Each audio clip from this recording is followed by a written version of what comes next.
All right, here is the HafTorah for this week's. See, I think, no, it doesn't. It starts over here. Oh. Okay. This is the HafTorah that we're going to read. I just hope that some of the words are a little bit difficult over here, but we'll do our best. Ready? Yeah.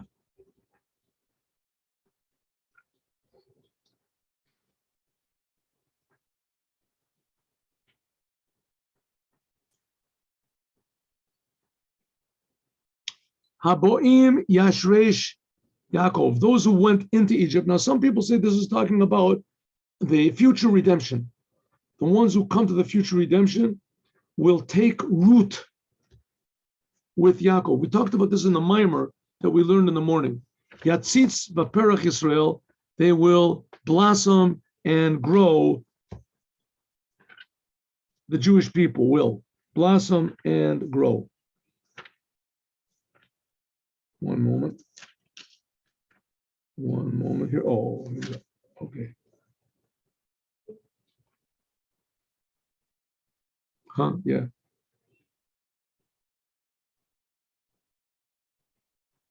All right. Yes. Okay, here he translates it. The days are coming. The days are coming. So he translates it in this. I have the translation also. It's talking about the future redemption. The days are coming. The days are coming when Yaakov, the Jewish people, will take root and they will blossom and be fruitful, and they will fill the world with. They will fill the world with produce. And fruit, the whole world. Okay, now God is speaking, Isaiah is speaking to the Gentiles, the enemies of the Jews. He said, like I have smitten you, did I smite the Jews? Did I smite the Jews like I smote you? Did I kill the Jews like I have killed you? In the measure that the measure of sin, I have taken like revenge on their farms, the non-Jews. I have sent to them a harsh wind, and from the east. Therefore, this is how the Jews will forgive their sins, and they will take away all of their transgressions. They'll take away the transgressions. This is the fruit of the removal of their transgressions. When they take all of the altars, of idolatrous altars, and they grind them up and spread them around. And there won't be any more. They used to make these trees called Asherah that they would bow down to, and there were also some sort of sun gods that the Jews would worship. When there won't be any more of these. Ki ir b'tzura badad.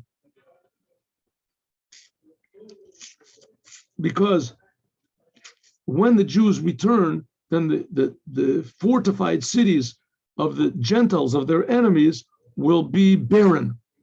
V'nava mishulach v'neza v'midbar, and their what is it? Beautiful cities and what is it? Habitations. The habitations will be left like a desert. Cattle will graze there, and they will, lay down for pasture. And they will eat the produce that grows, the produce that there's. In other words, the non-Jews will be the enemies of the Jews. their big cities and their certainty and their fortresses will all be destroyed. It says, Biyavish Ketzira Tesharvena, their trees will dry up and women will come and use it for firewood because they have no understanding. And therefore, they won't deserve any mercy. God will not show, their creator won't show any mercy to them. In other words, the non-Jews had to realize that the only reason that they were great was because God made them great. And so they can't fight against the Jews, that they're God's people. And so therefore, I'll have no mercy on them whatsoever. And that day, on that day, let me just see where the HafTorah goes up to. 1 second. Excuse me. Oh, this goes up to where? 13. Oh, okay. So on that day, God will like thresh. He will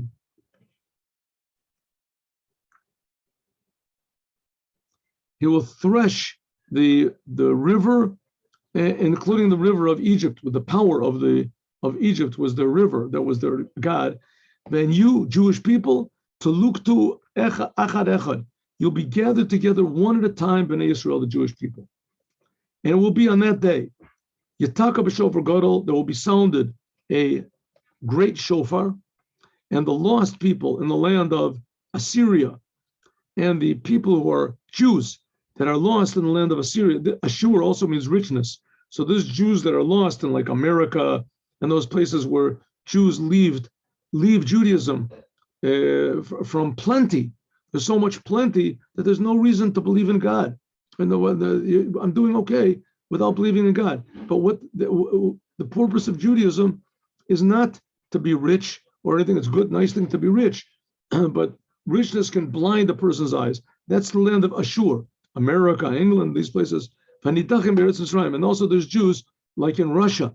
Millions and millions of Jews live in Russia that they don't even know they're Jews because it was Mitzrayim. It was like a dark, narrow place as far as Judaism was concerned.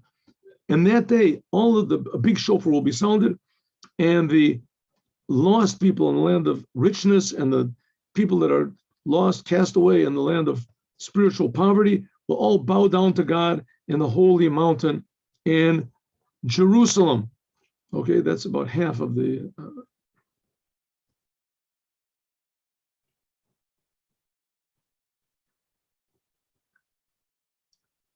All right, now this is a prophecy to the Jews that were in Israel. Remember, we talked about this before, that immediately as soon as King Solomon died, as his son Rehoboam was not such a good leader, and 10 of the tribes separated. This was with the blessing of a prophet, Achiah Shiloni, and he told a very great man called Yerovam ben Nevat that he should take over the rulership. And as soon as he did take over the rulership, he went berserk and he started building idols, and he told everybody they could do whatever they wanted to. Of course, needless to say, it was very popular. But this whole spirit of rebellion was the whole 250 years of these 10 tribes. The 10 tribes are what's called Israel, until finally there came a king, Shalmaneser or whatever, and he took them all into, that's the 10 tribes, the lost 10 tribes. So here you have Isiah, who he's right in the middle of the second temple. First temple, I'm sorry, he's in the middle of the first temple. Shortly before these tribes are going to be taken into captivity, he said, whoa, a crown of egotism is the drunkards of Ephraim. Ephraim was the name of the 10 tribes because Yerovam ben Nevat came from Ephraim. V'tzitz novel, it is like a blossom that is fading, withering. Svi tifarto is his glory. Asher al reish geish money, that on his head, it's like a whole valley of oil. Al halom yain are people that have broken their heads and things because of being drunk. When a person gets drunk and he smashes his head into something, all the oil and medicine is not going to help him. Hine chazak v'ametz l'Adonai.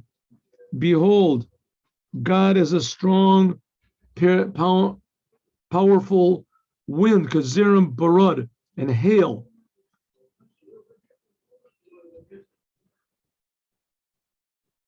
And hail.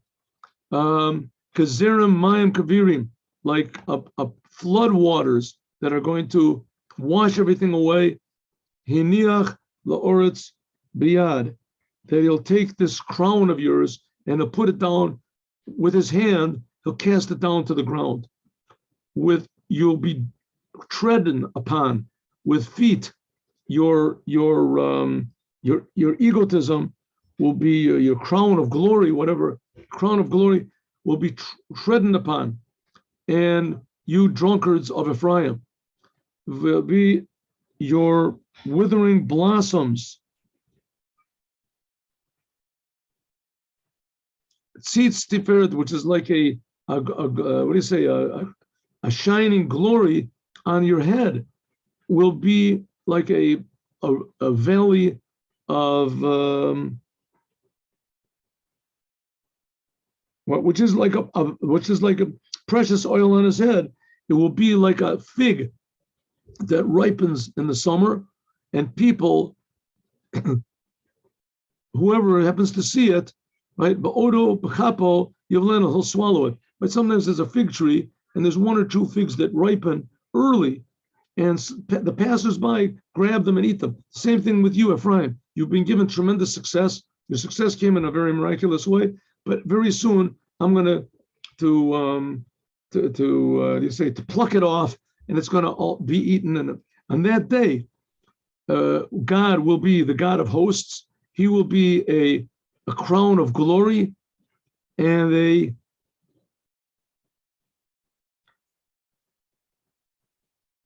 like a precious stone for his people. Ruach mishpat, and it'll be a spirit of judgment for one who sits in judgment. Just one minute. I want to see what this goes up to. This goes up to 1 minute. Oh, excuse me.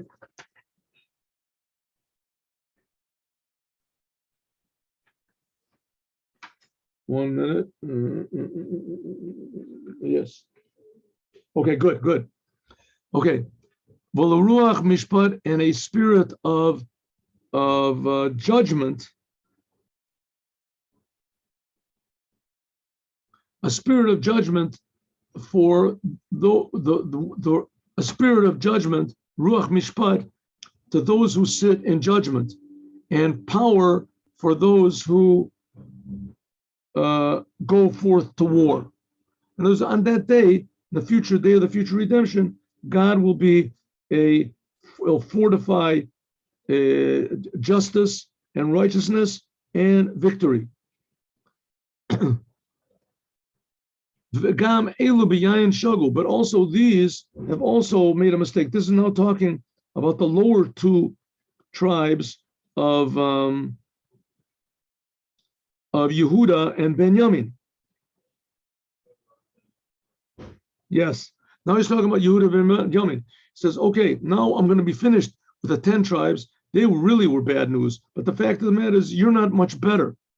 You're also getting drunk and making mistakes. The Kohen, your priests, and your prophets have become inebriated with wine, and they're making mistakes from their liquor. They have strayed in their seeing, and they have done bad sins. He calls shulchanot, because all of their tables are filled with vomit, filth, and no clean place. Some people say b'li makom means without God. In other words, the Jews in the southern part, even though it was better, but it still is it has a lot to be fixed up. Who is going to teach knowledge? Who can explain a message? At mi yavin shmua gomul. Who will do? Who only may mevin shmua gomuli mechalav. Only children that have just now finished weaning from their mother's breast and removed from their mother's breasts. In other words, the Jewish people, the only ones that are wholesome enough to really understand will be the children. Ki kav lakav, ki tzav l'tzav, tzav l'tzav, because one commandment and then another, and then a commandment, one commandment at a time, commandment by commandment, commandment by commandment, kav lakav, like line by line, a little bit here and a little bit there, right? Ki tzav l'tzav, tzav l'tzav, kav lakav, kav lakav, zir sham, a little bit here, a little bit there. What's he saying? The Jewish people are on such a low level now that I have patience. I'll teach them little by little, says God. Like a builder, when he builds up a wall, so he puts bricks, so he has this line that he takes a string so that it'll be straight. So he has to move the string each and every time. That's the same thing with the Jewish people to build, because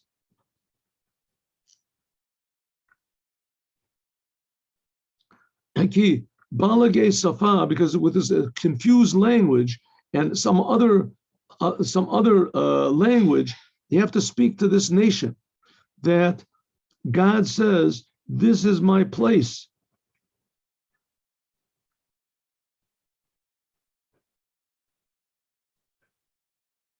Right? This is the true rest. Have mercy on the poor people. And this is my true satisfaction. Give charity, the law of all, but they don't want to listen.